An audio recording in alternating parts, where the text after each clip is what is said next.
اهلا. في الفيديو ديال اليوم غادي نجرب لاول مره نصاوب المكرونه.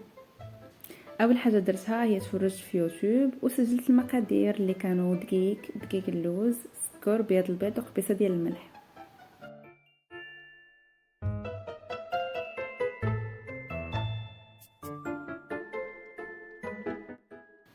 غربلت دقيق اللوز كما شفت، وقالوا بلي دوك الحبيبات ما خصهمش يفوتوا من الصفايه.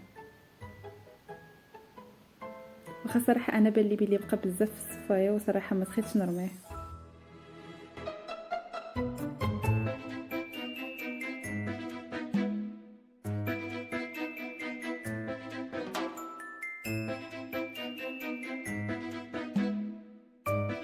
من بعد غادي ندرب بياض البيض والسكر.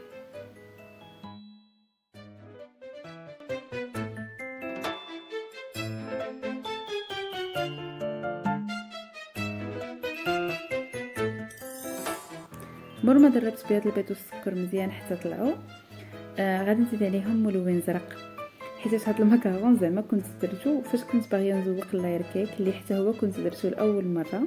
الفيديو ديالو راه في صندوق الوصف. زعما هذاك النهار قاستني الحداقه، تحمست.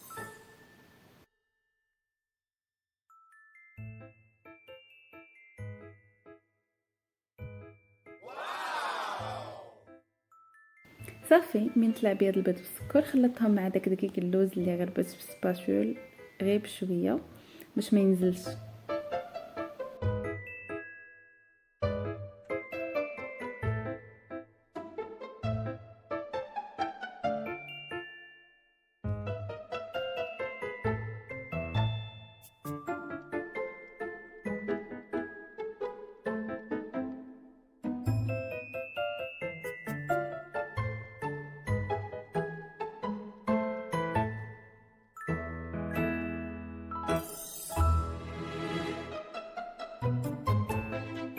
واخا صراحه طولت في انني بقيت نحرك وكنت خايفه لا ينزل لي هذاك الخليط، ولكن صراحه بانوا لي هاد المكرون خفن زربن في ساعه كيوجدوا. وباش عرفت راسي راني في الطريق صحيح فاش طلعت لي هاد العلامه ديال 8 ولا ديال لمفيني.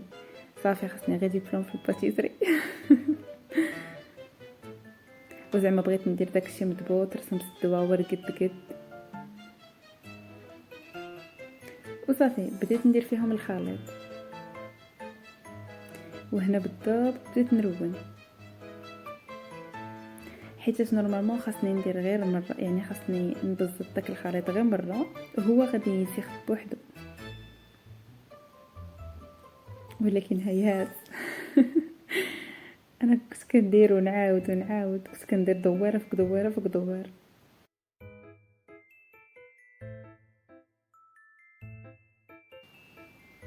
وزدت لتخت الثانيه، زعما راني متبعه المراحل هما هادو كيف ما شفتهم. هنايا نورمالمون في الفيديو شفت انه كيحيد دوك الفقاعات بالكوردون. A few moments later. والصدمه كانت قويه.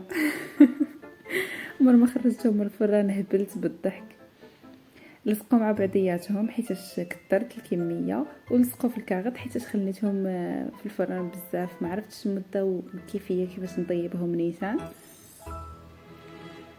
ولكن الصراحه والله الا جاو بنان، والله الا ما ذاقهم مكرون.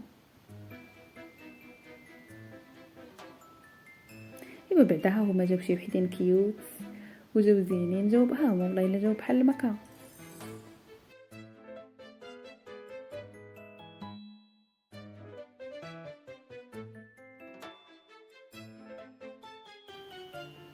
انا مفتخره بهاد الجوج اللي صدقوا.